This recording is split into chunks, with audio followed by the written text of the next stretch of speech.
So for those of you who've joined us this evening, thank you. What we've done is obviously opened up the chat bar, so please feel free to add comments or questions into the chat bar, and Laurie and I will endeavour to answer those.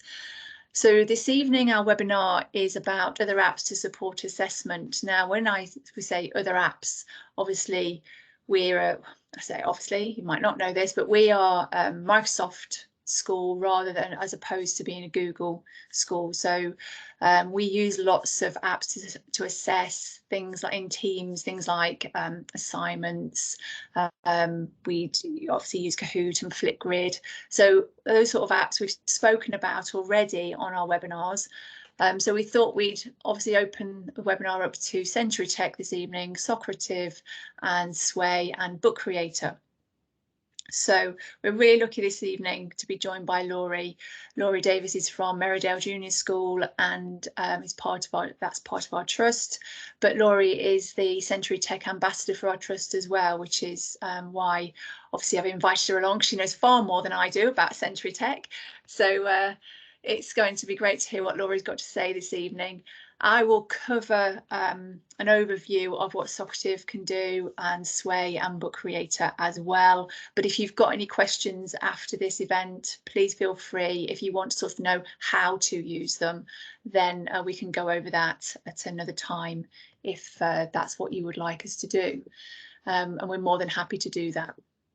So this evening we're covering as I say, an overview of these 4 apps. We're going to just look at as well, touch on how teachers have used these apps with their own classes, with pupils, and then sort of give some sort of tips and hints around how you might use them efficiently and effectively as well. If you do want to sort of know more about how they are used in the classroom setting, though, please again contact us because we can put you in touch with classroom practitioners, classroom teachers that are using it on a day-to-day basis, and they can talk to you about how they've put that into place as well. So Laurie, what I'm going to do is pass over to you if that's all right, and so you can share your screen and talk to us this evening about Century Tech. Okay, thank you, Jo. I'm just going to share my screen over.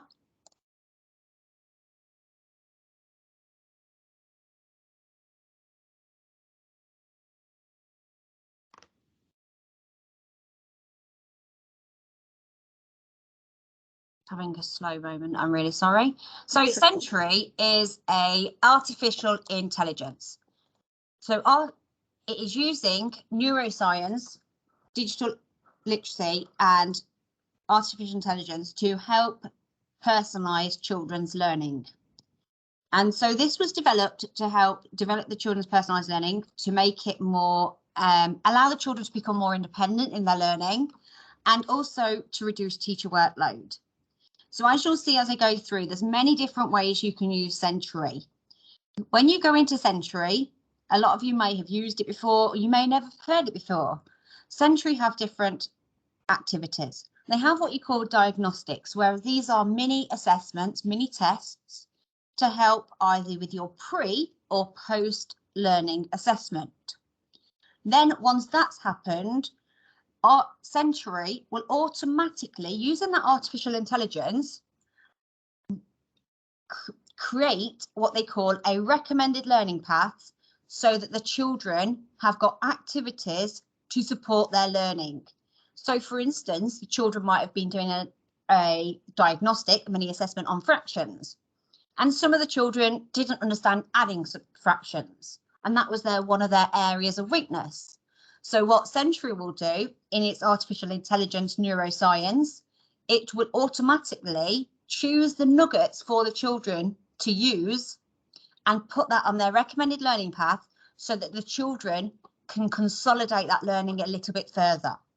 When a child completes a nugget, and so a nugget is a mini lesson. We call it a lesson. The reason we call it a mini lesson is because in a nugget, it has got a video where teachers from Century, so the staff who create the primary and secondary content, are all ex-teachers or have been working in education. So they will have created the video, and the video will use a range of different representations. It will do it very visually, it will do it concrete, and it will do some abstract. It will create the video, then it will have what we call a remember card. So the children, if they're unsure throughout the lesson, they can go back onto the remember card and see some finer details for them to remind them, refresh them of that. And after they've done that, they will then answer some questions. So those questions aren't a test for those children. They are just some questions to consolidate their learning, to see how well they've done in that activity, or do they need to have a go again? The children at the end of that will then be given a percentage. And again, the children can have a go at those mini activities as many times as they need to. And it will show them their scores. So obviously each time they do it, they should be progressing further and further. So that's just a quick overview of Century. As I said, it's got diagnostics, it's got nuggets. And as you'll see later on, as I'm going to say, it has also got tests in there as well to support with end of year testing or the baselines at the beginning of the year as well, that you could use either way. So as I said, Century Tech. So the purpose for Century Tech is so that it accelerates the learning of the children.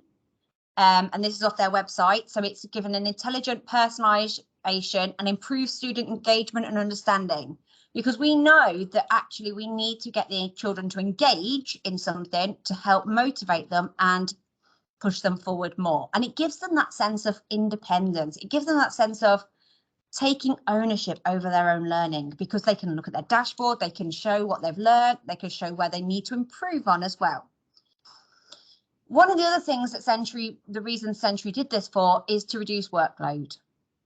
Because as we know, we've all sat there hours upon hours marking 60 to 90 test papers. And we're tick, tick, tick, or then putting the data online on a spreadsheet so that we can get a gap analysis. Well, by doing the diagnostics and all the stuff that's online on Century, that does it all for us. So it saves teachers hours in marking, analysis, and then resource creation, because actually we don't need to create the resources after to put in place so the children get better at this or the children get better at that. But it also enhances the teaching, because we can use that actionable data, the insights, the support to support timely targeted interventions. So we can be very specific in what we're doing and say, well, actually, these children need to use this nugget to improve on this activity. So we're able to use those Century for different reasons, but it's been so beneficial, especially over the lockdown and with trying to catch up on the children's learning due to the COVID-19.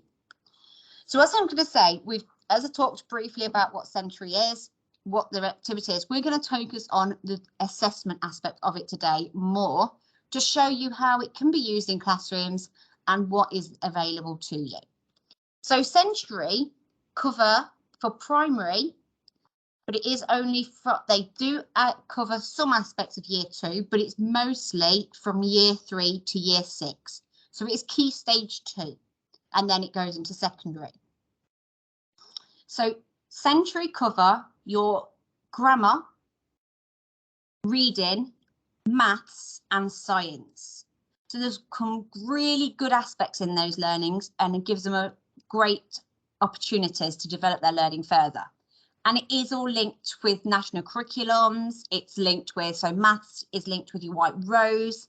So you can have the White Rose overview and you can look at the objective that you're doing on White Rose, and you can look for the relevant nugget going alongside it. Science, again, science is literally broken down into your curriculum for you. So you can look at what you're doing in year 4. So currently we're doing electricity in year 4. So we'll pick up on those nuggets and get the children to access them within the lesson. What does Century do? Century then enables us to identify the gaps in the children's learning, pinpoint and address any misconceptions that those children have, but it also enables us to personalise content, questions and pathways for every learner. It's really important that we personalise children's learning experience, because it will help those children to develop further. And that is one of the key things I noticed over the curriculum that were being done, that we are trying to give them that personalised learning pathway. And so it's developing it, what they need to learn and those misconceptions as well.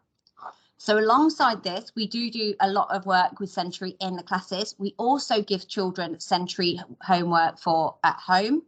So again, that is always part of what the children still need to do to help understand the work that they're doing in the classroom.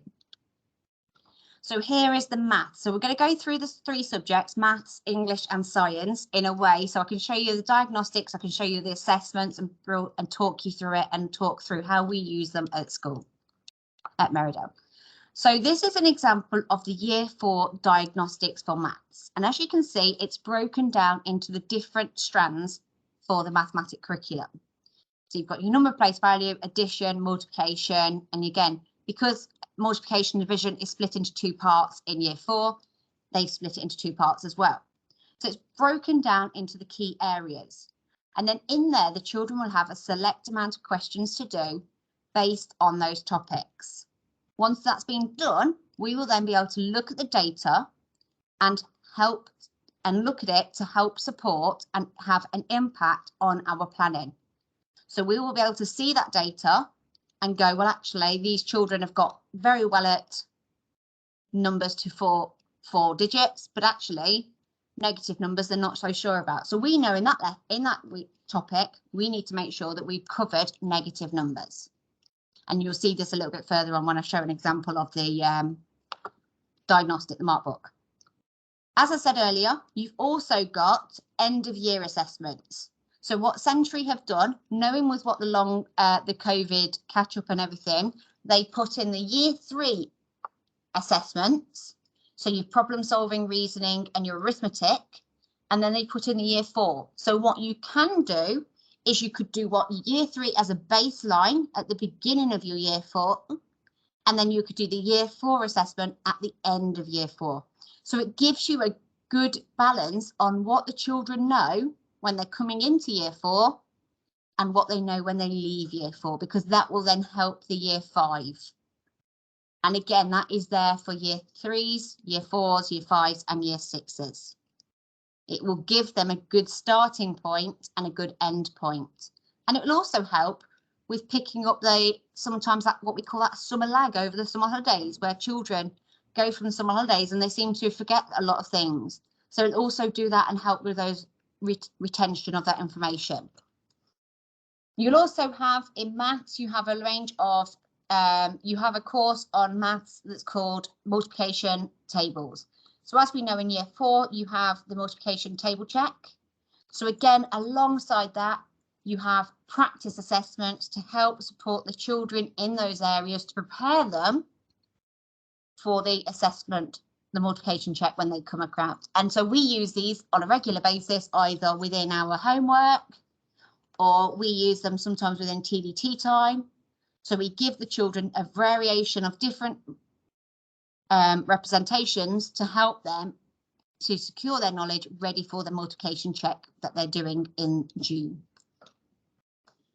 As I said, in that multiplication check, you have the practice assessments, but also what you do have is you have easy practice timetables, you have medium practice timetables, and then you have the hard practice timetables. So what a lot of the children will do is they will work their way up. So they'll start on the easy, and as they get the score, it will help them develop that because it will push whatever the score is. Sentry or a teacher will say, well, actually, I want you to go on medium next, or I want you to go on easy practice 2. So it will recommend something for them to go on next to help develop their understanding of the work. And again, as you can see, in year 6, they have a diagnostic of practice papers. So year 6, they have the year 6 maths curriculum, but they also have a year 6 maths arithmetic course.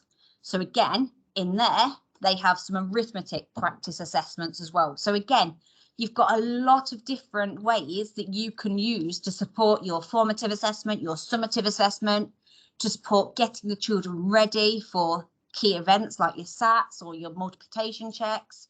So it's there to support you to actually, so that we do not have to go and think and spend hours on end making practice papers or finding practice papers. It's there for us, because then we know that actually these practice papers have come from a reliable source that we can trust, and we're going to get data. We're going to get artificial intelligence data. We're going to get that automatic updated data. We haven't got to sit there for hours marking it. It's there for us, and that is a key benefit to Century. So English, as I said, that was the maths, that was a range of different assessments as we asked, and a majority of those assessments in Merrydale Junior School we use and we put them into our classes. We use the diagnostics to help have an impact on our maths planning, and each lesson we will put Century nuggets in to help support the children's learning in maths. So the children will have their activities. We use white rows, so we'll have white rows questions. Alongside that, on their sheet will be a complete the Century nugget. So the children will stick that in and they will put their percentage of what they've done. So it will consolidate that learning and help develop it in different ways and different formats as well, because it's really important that children don't just see it always on paper. They see it in a variety of different formats. English, very much the same. This is the grammar. You can see I've got my diagnostic and it's broken down into word class, sentences, punctuation, all the different key areas for grammar. You've then got your grammar assessments. So again, key areas for you to work on. You can develop it. And then you've also got the statutory spelling assessment. So as you know, by the end of year 4, children need to know these words. By the end of year 6, they need to know these words. They are assessments there for you as well. So something we've recently been doing in year 4 at Merrydale is our children will have done an assessment. And then the next week, they will come back to that assessment. They will look at the words they've got wrong. And then they will practice spelling those words correctly in different things. So they'll do the pyramid, they'll do have a go, they will do look, cover, write, check. They'll do loads of different spelling strategies that we've taught them to help learn those words and practice them more, so that we know they're getting that understanding of learning these words before the end of year 4. And then after that, once they've had a go and carried on practicing these words, they will redo the assessment again, because these diagnostics or these assessments, you can do as many times as you want. The only thing I'd say with the assessments and diagnostics, you won't necessarily see them in the courses. You have to go to the content library on Century to find them. So these have to be set for the children. They can't just automatically go and find them themselves. So here is an example of a question from one of the grammar papers. So again, it's the answers, but again, when I get hungry, I help myself to a biscuit.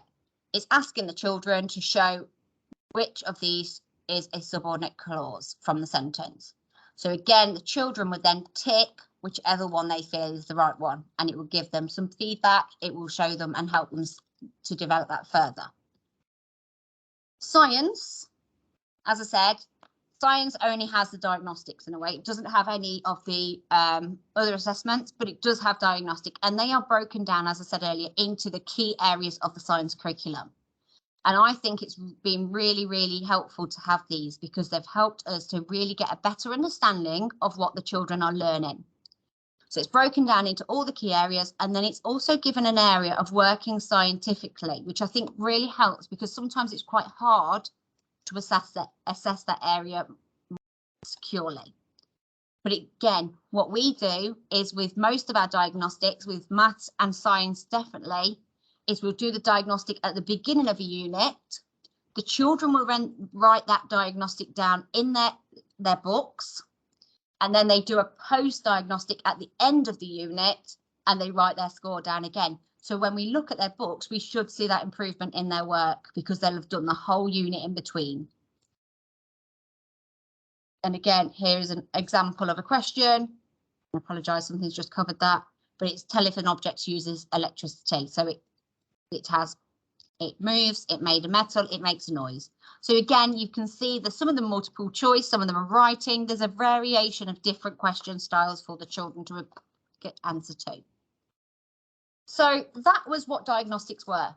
That's what the assessments were.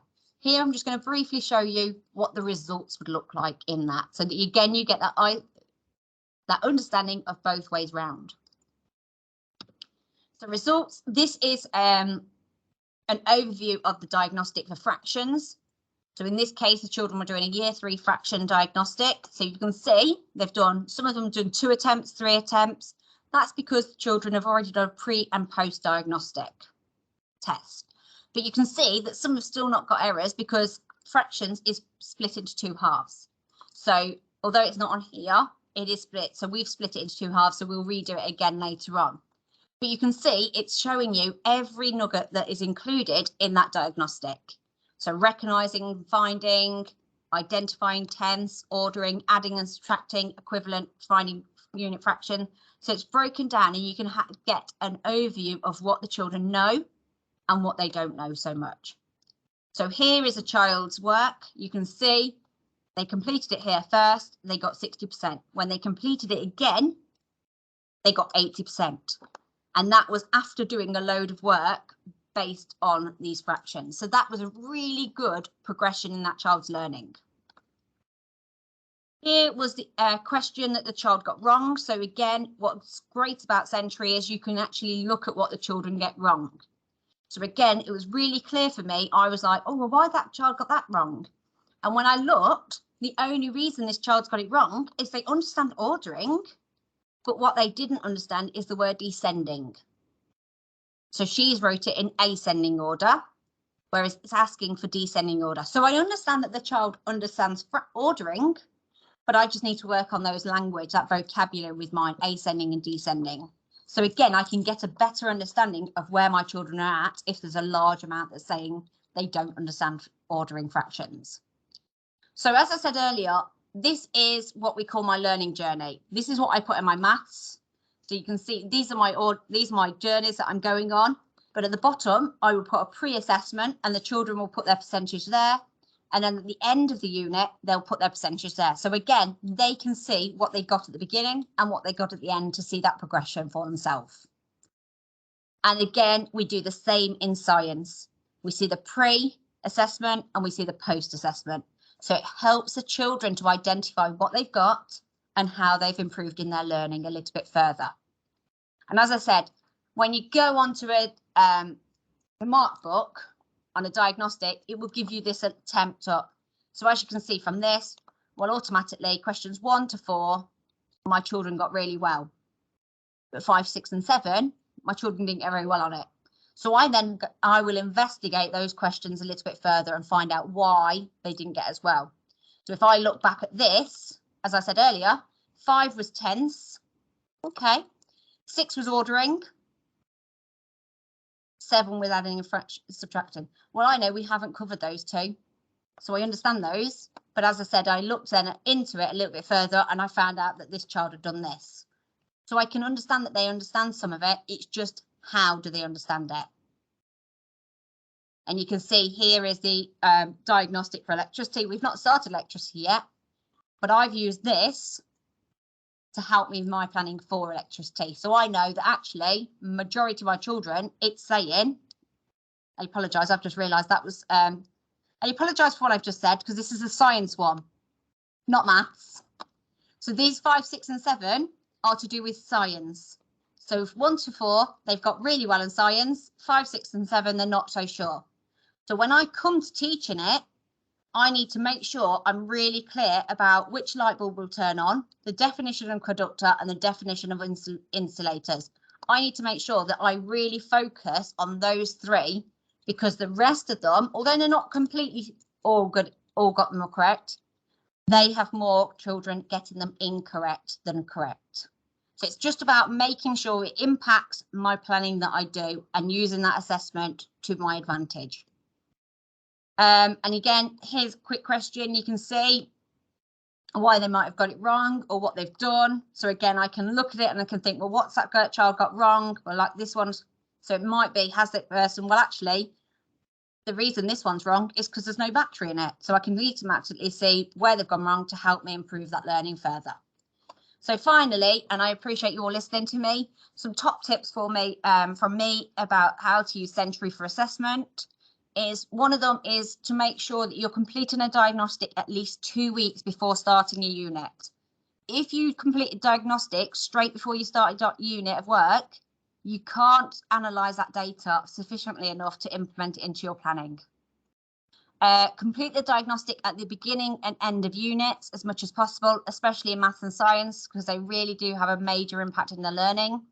Make sure the results impact on your planning.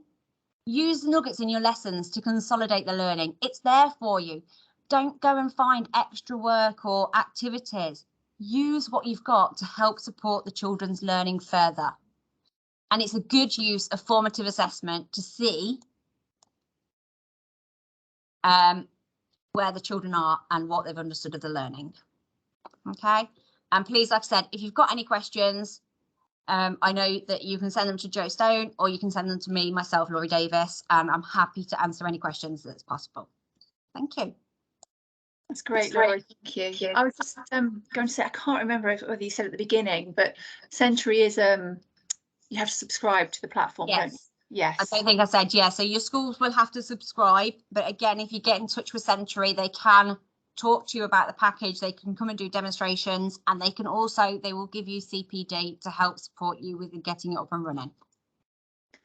And I think they do. Yeah, they have some good offers, don't they, Laurie? Yeah, they do. Yeah. Yes.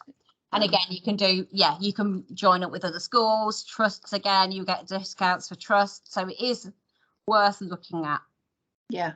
Definitely. And I think one of the other powerful things you mentioned there is the fact that it is personalizing the learning, isn't it? It's all about that. It's very powerful for that. You just can't beat it, can you? No, and it's there for the teachers as well. As I said, a lot of the time when you come to things and platforms, you look at the work, you've got to find the work, you've got to do the work. Whereas this, it's teachers behind the scenes doing it for other teachers. So pretty much most of the staff that work at Century have come from an educational background. Yeah, which again makes it absolutely really powerful, doesn't it? Yes. No, that was great. Thank you, Laurie. Really informative as always. And as I said to you earlier, if there's anything I'm covering here, please, dive in, help out. Don't worry. Any comments would be gratefully added. So the next one is called Socrative, and Socrative is something we're using in our schools to help with assessment. It's great for in the moment assessment. So in the lesson assessment, it's very effective. I'm just going to show you a very quick video clip about it, but this video clip does also mention Socrative Pro. We use the free version, which I'll explain about in a moment, but you can obviously purchase the Pro version, which does give you a little bit more functionality. But I would say for starting out, when you're using Socrative, this is just as good, the free version. But here we go.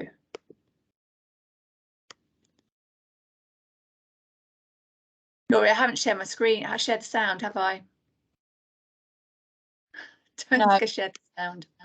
No, and I think your video has crashed then as well. Oh, did it? That's good. Is it still showing now? Yes, it's sharing. Your tool for fun and effective formative assessment. Socrative enables you to engage and assess students on any device and operating system during class. All the activities visualize student answers in real time and provide detailed reports for afterwards. Directly from your teacher dashboard, you can launch all types of assessments, start a quiz, do a quick question or polling activity, play a fun space race game, or do an out-of-the-door exit ticket.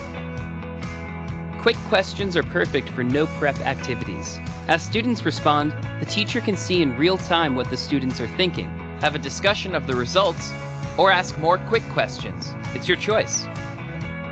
You can create your own assessments or share assessments with your colleagues and other Socrative users around the world. If you'd like, you can tag it with a common core or state standard. As students take the quiz, you'll see their graded responses populate in your live results table. Each column shows how the whole class is performing on that question. You can see which questions you need to go over with the class or decide how to group students for review based on their results. Run your quiz as an exciting space race to create a fun assessment game that students can play in groups or individually. Students love the friendly competition, and you'll still receive the graded report at the end. With Socrative Pro, you can set a countdown timer or upload your own race icon. You can manage multiple live activities simultaneously in 10 different rooms, create a room for each period, divide the class into smaller groups, or even have a homework room. In addition, you can add rosters and have up to 150 students in each room.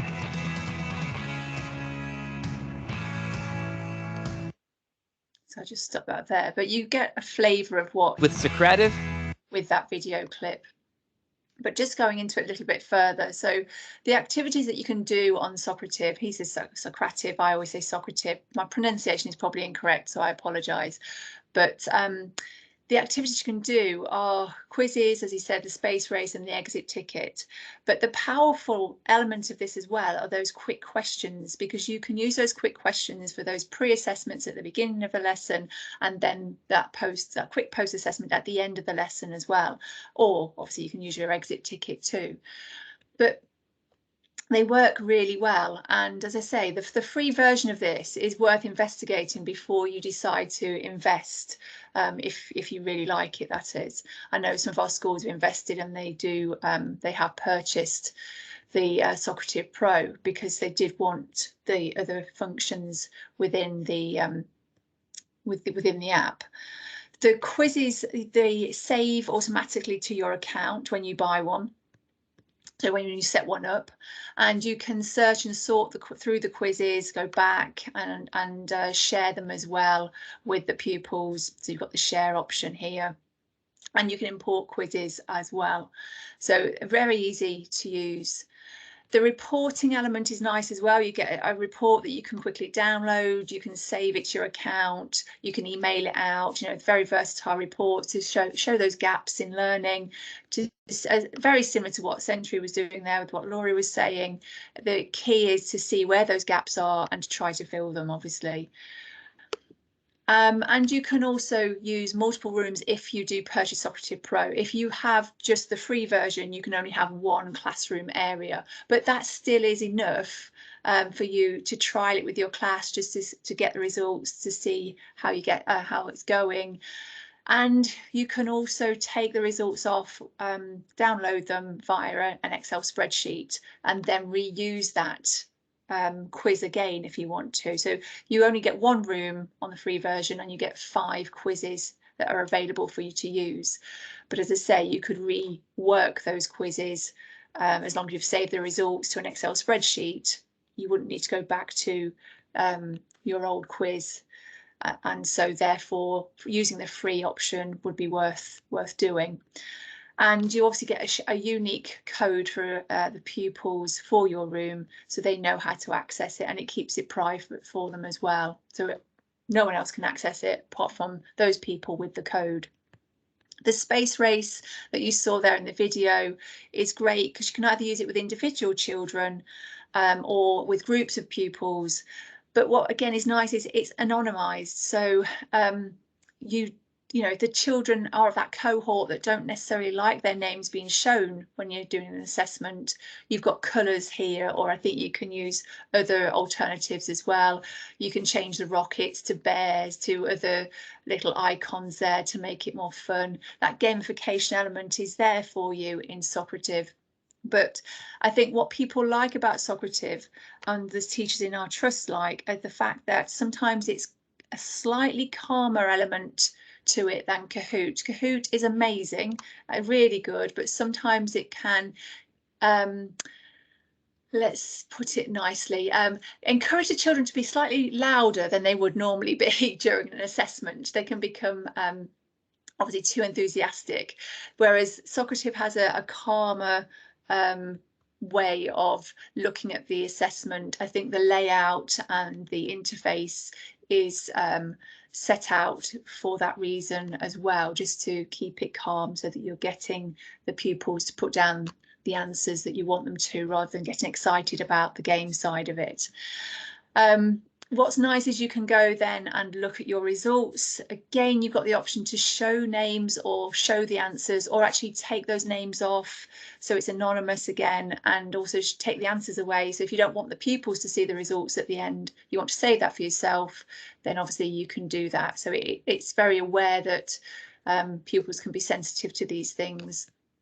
And as I said to you, this interface here is laid out very in a nice calm way so that pupils can interact with it, not feel overwhelmed maybe by too many colours, you know, too much going on, too many fancy fonts and things like that, and sometimes just too many options on the screen. And again, nice because they get the feedback as well as you, depending on how you set up that quiz. Now, these are just some images here just to show you. It's a Year 5 classroom, and here the teacher has cast to the board so that the pupils can see the results at the end once they've all answered the question. And it's a teacher-led option that I'm showing you here. So the teacher is reading out every question to the class. They can then see it on their devices. They put their answers in. And then once everyone has answered, the answers come up on the board and they can have a quick discussion about what why they've chosen that answer and why particular answers were incorrect and others were right, so that the misconceptions were dealt with there and then as you're doing the assessment. So I think that's the really powerful side of this, which again you've got in Kahoot, you know, that gives you that option too. So, you know, I think it's just nice just to sort of see that in action there in the real classroom here. But you can log into Socrative very easily, set up an account, just need your email address and create a password. You can sign in, and then it goes straight to your room area. You create your room, add give out the code, and the children just log into that room via the code there. So as I said, it is free. You have this free option, and then you have the paid for option here, which they call Socrative Pro. I think that, as I say, the free version has some limitations, but I think it's well worth starting with that so that you can see what it's like, whether you like, you know, how is it being used with your children? Do the pupils like it? Another thing I would say too is that in the free version you obviously get one room and you can only have 50 pupils in that room. So I would say each teacher needs to have their own Socrative account. If you're in a 2-form or 3-form entry school, don't try to share one Socrative account, because obviously you won't be able to fit in all of your pupils into that room if you are doing assessment with both year groups or all three. I've already mentioned the fact you can download the results on an Excel spreadsheet, which is always useful. And obviously it stores all your results on your account, so even if you come out of Socrative you won't lose those. You go back in, it's all there, it's all stored there still. And what's nice is it gives every pupil a voice within that assessment. And again, I'll just go back to those quick questions. You know, if you've got a quick question at the start of a lesson that you want everyone to give you the answer to, but you don't want everyone's hands going up, or you don't want everyone shouting out, you can get that answer very quickly by setting up a quick multiple choice or a true and false or a short answer question there. So I do think they are really powerful, and that exit ticket option too gives some great feedback. Jo, I was just going to say, it's also very good for times table practice, for revision for the SATs. Definitely worth it having a go with those sort of things, especially like multiplication, where children often just want to shout the answers out quite quickly. Whereas actually this makes them have real think about their answers and work on themselves and build that independence, that self-resilience around their work. Absolutely, yeah, you're absolutely right. It's just I think, as we've said, it's giving every pupil the opportunity to put their answer forward and not feel left out, because I think sometimes that's what happens, isn't it, if we're doing it whole class. But yeah, that's a really good point, Laurie. It's a very good tool for cold calling as well, isn't it, really? That's the idea of it. When you put all the research around classrooms and hands up, we often use our whiteboards for, say, showing the answers and stuff like that, so that every child feels included. And again, it's very accessibility wise, it's very inclusive. So again, it gives every child the opportunity to join in with the activities and achieve the learning that's been set. That's it, and that's a really good point. And I suppose even if you know, you don't have enough devices in school to have one device per child, you could still do it as partner work, so that, you know, but what would be lovely about that is the children are able to have a bit of a discussion before they put that answer in too. You know, you've got that dialogue going on as well, so it can be used in many different ways. So I think that's a really good, really good point to mention, Laurie. Thank you for that. Just moving on then to Sway. So Sway, as you may know already, is a great presentation tool. It's fantastic for obviously being used in lessons. You can, as you can see here on this list, for example, an art lesson, you could put your videos in that the teacher may have made, and then that allows children to go back later on and rewatch within the Sway what the lesson was about or specific points of it were about. You could even use it for adding a whole list of new books that have been purchased for the library with pictures so that everybody knows what's just come in. So Sway is very versatile. It's used for newsletters, for blended learning activities. It's a great tool. But I think what I wanted to point out here as well is you can also use it to record assessment evidence and your outcomes in subjects like online safety, PSHE, RE, you know, these sort of subject areas. Sometimes it's hard to record those outcomes because pupils might be working together in small groups, or you might be doing a whole class event, but you can still record it through a Sway. Sway is great because you can include pictures, video, audio, files, and for subject leaders, putting that evidence together, that assessment evidence together for them, would really help as well as the classroom teacher to obviously have that evidence. You could either do it for each individual child, or you could have it as a whole year group Sway. You can decide how versatile you want to be with it, but it is a great way of recording evidence because you can embed Sways into so many other different types of documents. You can embed Sway very easily into teams. So, you know, if you had a class team where you kept all your assessment records, you could easily upload that Sway assessment record there. Now, if you haven't come across Sway before, I just want to give you a little bit of background to it. If you did want to go and investigate it further, you can go onto the Microsoft Educator Centre just by typing that name in, or the Learn Educator Centre, which it's now moved over to, and you can follow the pathway and just take that little course, which will show you how to set it up, how to embed things, how to share the Sway, and how to duplicate it as well, all those types of things.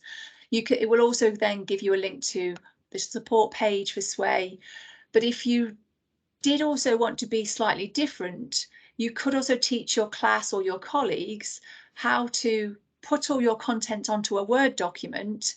And then within Word now, Word has a, in the Files tab at the top, you can go to that and open up the list, and it will have a transform tab in there. If you click on that transform tab, it will turn your Word document into a Sway presentation for you instantly. You get an instant stunning presentation, and again, it could show your assessment that way. You might have all your assessment in a Word document. You could just literally click on that transform button and turn all your data or your assessment into Sway instead.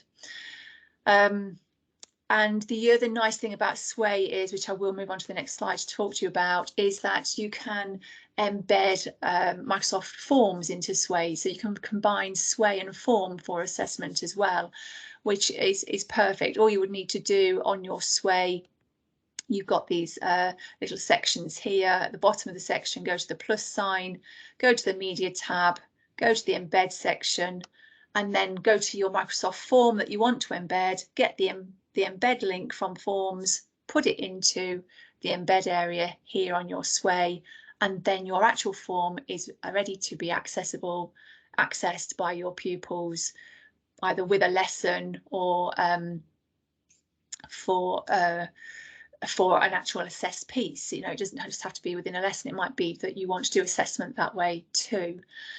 So you can use the only thing about Sway is if you did want to collect your class's final piece, your final outcome. So you've got an assessment Sway there with their work in it.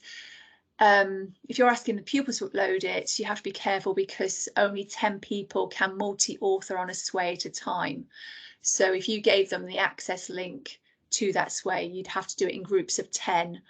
So that they could upload their work and create that Sway for you. But it's still a nice way to actually create that bank of assessed pieces of work. So, you know, well worth looking at there. Sway. And this is just an example of pupils using Sway, just to show how easy it is for them to get used to. I think if you haven't come across Sway, it's very much like a fluid PowerPoint, probably just easier and quicker to put together, which is why we've used it with pupils in schools now, and they're loving it. But again, very useful for staff, and to embed a Microsoft form into as well. So then just thinking about one of our final apps here is Book Creator. Book Creator again can be used for so many different things, but I think it's again a nice way to actually collate all your assessment evidence. And again, you can do it in numerous different ways, but going into Book Creator is very easy. You can just set up an account, just sign in with your Microsoft account or your Google account or even your email. Then it will then create you a library for your pupils, and within that library you will be able to create a code that the pupils will be able to access, and then they'll be able to go into that library and share and create their books with you. Now in this Book Creator, you'll see there are blank book templates, and there are templates already created for you. So if you were going to want to create an assessed piece of work, you could use one of the templates instead, so you're not spending all that time over different fonts and images and layouts. They'd already be created for you, which is great, which is what makes it a versatile tool. This is just an example of how you could do it. So say you were trying to track your digital curriculum in school here. This is the front cover of a book that I've created. When you're creating your book, I would suggest publishing it online, but publish it privately so that only the pupils can access it, and anyone else you give the link to. Obviously, if you publish it publicly, it will be out there on view for other people to access, and especially if you've got images that you don't want other people to see. Here we've got just an example of what the pages look like, just to show you that if you were collating evidence for assessment here, you know, it comes out just as a book would normally, but obviously you've seen it in the digital form. It's like an ebook, but a lovely way to view things. And I think why I say this is I think often we try to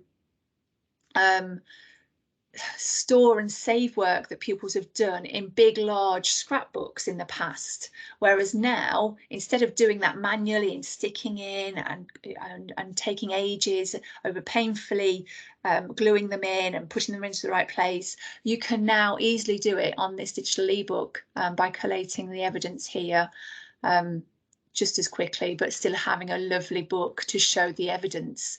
I think what's nice about this is that it can show your project-based learning outcomes as well. So if you are doing a 6-week project that's based on a particular problem, you might be doing it about a community problem, or you might be doing it with a company in the local area. You can really produce a real world audience outcome by creating this book at the end to show your audience how you've solved that problem as a class. And you can see here the pupils are using it in one of our schools. They've got their code to enter the class library. So, and again, what's nice is when they go into that class library, when they put their book in there, their book that they've made, the teacher can see, but all the other pupils in that library can see theirs as well. And so you've got that peer assessment going on too. So it's not just about, you know, getting that teacher assessment going, but also peer assessing is quite useful. So again, not just about their own work, but about other pupils, what their peers' work as well, which I think sometimes we don't always get the chance to do because things can be stored separately in pupils' class notebooks or in different parts of the class team possibly. Here they'll see everybody's all in one place. And then finally, I just wanted to point out Whiteboard. I think this is a missed opportunity sometimes. Whiteboard has the option now. It's got lots of different templates in it that you can create as a teacher. And this is just one template I just thought I'd point out to you. I've seen it being used in one of our schools. Again, it can allow quick in the moment assessment in the classroom, and you can give quick feedback too. what this particular teacher did was he created a grid on the whiteboard and he put numbers in each square, and he gave each pupil a number. So he anonymised the work, the learning, so that the pupils didn't feel self-conscious about what they were producing, because nobody knew who was number 23 and nobody knew who was number 26. But the teacher could see all the work forming on the board in front of them. They could quickly assess what was going on. They knew which child had which number, so they could go and talk to that particular child if they were finding it difficult. And this was being done in teams with year 2 pupils. This particular teacher as well also uses it to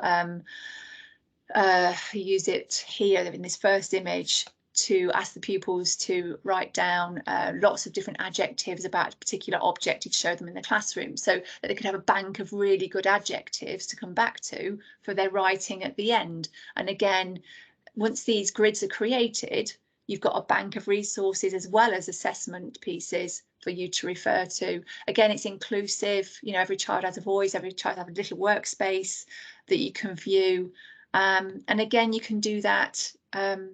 What's nice here with this thinking grid, I've just used it for reading, not particularly thinking too hard about what their favourite book was here, but children can draw, they can write, or they can type their answers. So it's giving them a bit of it's versatile as well.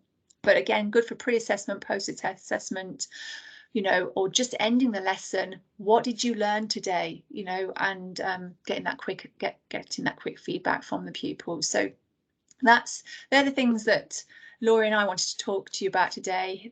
These are our email addresses. So if you do want to get in touch with us, please contact us if you've got any questions that you would like to have answered around those particular apps. We hope that was useful. Laurie, have you got anything you want to add to that this afternoon? Not really. It's the only thing I would say is, before you use it, just explore it and try and use it.